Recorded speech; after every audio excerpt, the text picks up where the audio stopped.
My heart hammered against my ribs like a trapped bird. Weddings are supposed to be happy, right? Full of love, laughter, maybe a few happy tears. But as I sat there in a dress I'd spent too much on, trying to paste a smile on my face, all I felt was a cold knot of dread in my stomach. This was my sister Chloe's wedding, and I had a terrible feeling she was about to make it the worst day of my life. Chloe and I, well, we've always been different. She's the glitter and the spotlight.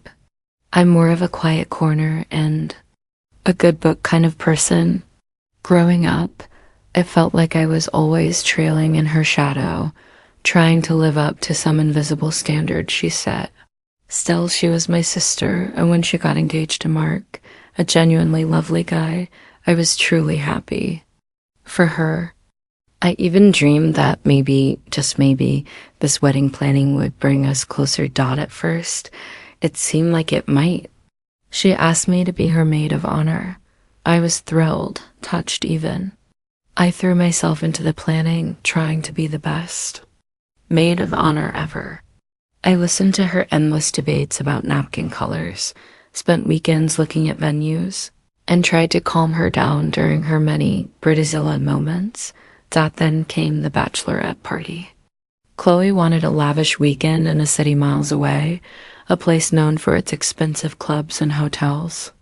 I tried to gently suggest something a little more budget-friendly, knowing that some of the other bridesmaids were struggling financially, myself included.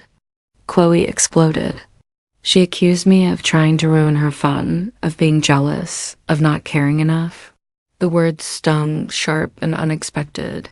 A few days later she called, her voice cold. "I've asked Gemma to be maid of honor," she said. "She just gets what I want." I was heartbroken. Not just about being demoted, but about the ease with which she tossed me aside. The way she twisted my concern into something ugly. I still agreed to be a bridesmaid, though. I told myself it was the bigger thing to do, that I still loved my sister and wanted to be there for her. So there I was, at the reception. The ceremony had been beautiful. Mark looked so handsome, and Chloe, I had to admit, was a stunning bride. My heart ached with a strange mix of love for her and deep, personal hurt. Then came the speeches. The best man, Mark's brother, gave a funny, heartfelt toast. Gemma, the new maid of honor, gushed about Chloe's fabulousness. And then, Chloe stood up, microphone in hand, a dazzling smile on her face. My stomach clenched. "I want to thank everyone for being here," she began, her voice sweet as honey. "And I especially want to thank my wonderful bridesmaids." She paused, and her eyes found mine. Most of them, anyway. A nervous titter went through the room. I felt my cheeks burn. "You." "No," she continued, that smile never wavering. "Being a bride is stressful. You rely on people. You expect your closest friends, your family," she emphasized the word, still looking at me, "to step up, to support you, to put your happiness first for once." My breath caught in my throat. This couldn't be happening. But sometimes, she sighed, dramatically, people let you down. Sometimes they're more concerned with their own opinions, their own comfort, than with making your special day perfect. Sometimes they just can't be bothered to make an effort. And that's why I'm so grateful for Gemma, who stepped in when my own sister just couldn't find it in her heart to be there for me in the way I needed. The room was silent. I could feel every eye on me. It was like being naked in a spotlight. Tears pricked at my eyes, hot and shameful.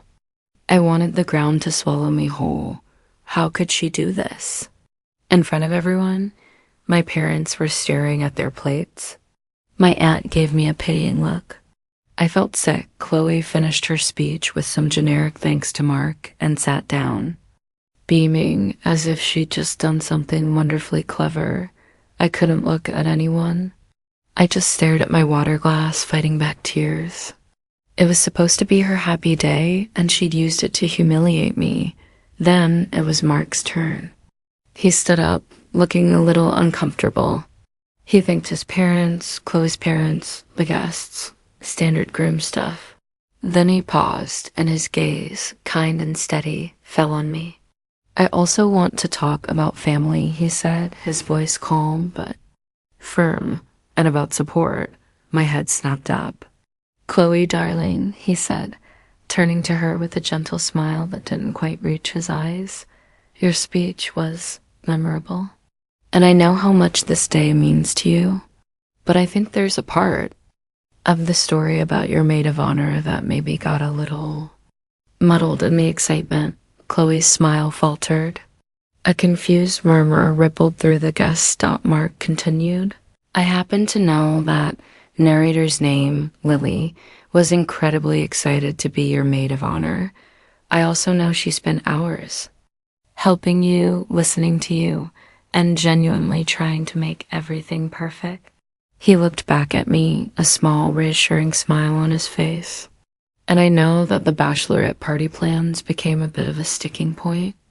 Not because Lily didn't want you to have fun, Chloe, but because she was thoughtfully concerned about the cost for everyone involved, herself included. My jaw dropped. Chloe was staring at Mark, her face turning a pale shade of green.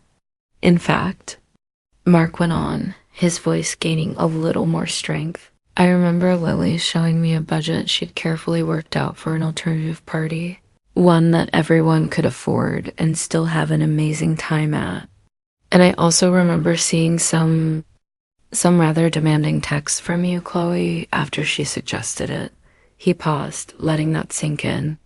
Texts that weren't very kind and that put Lily in a really unfair position. The silence in the room was now thick with tension. I could see my parents exchange a look, then look at me with a dawning understanding. Lily didn't not bother, Mark said, his eyes finding mine again, full of warmth. She was being considerate and responsible, and for that, she was made to feel like she'd done something wrong. So, Lily, he raised his glass, I want to say thank you.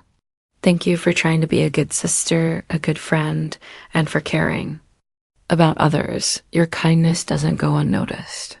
He took a sip of his champagne.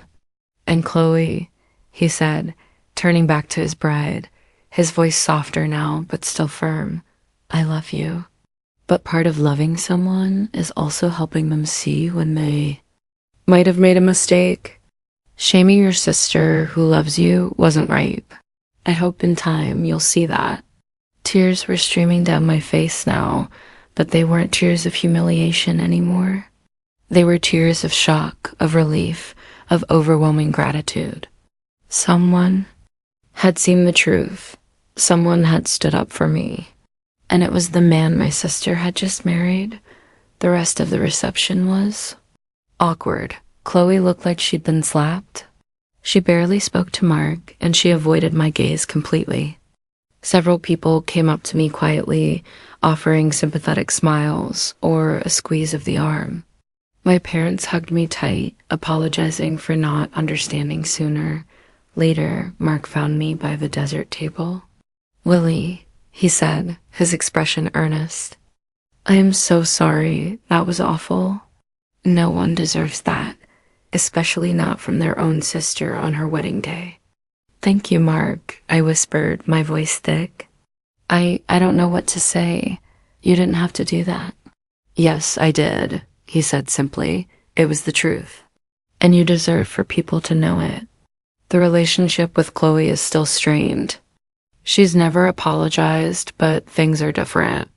The power she held over me, that ability to make me feel small and worthless, it's gone. Mark's words didn't just expose her actions. They gave me back a piece of myself I didn't realize.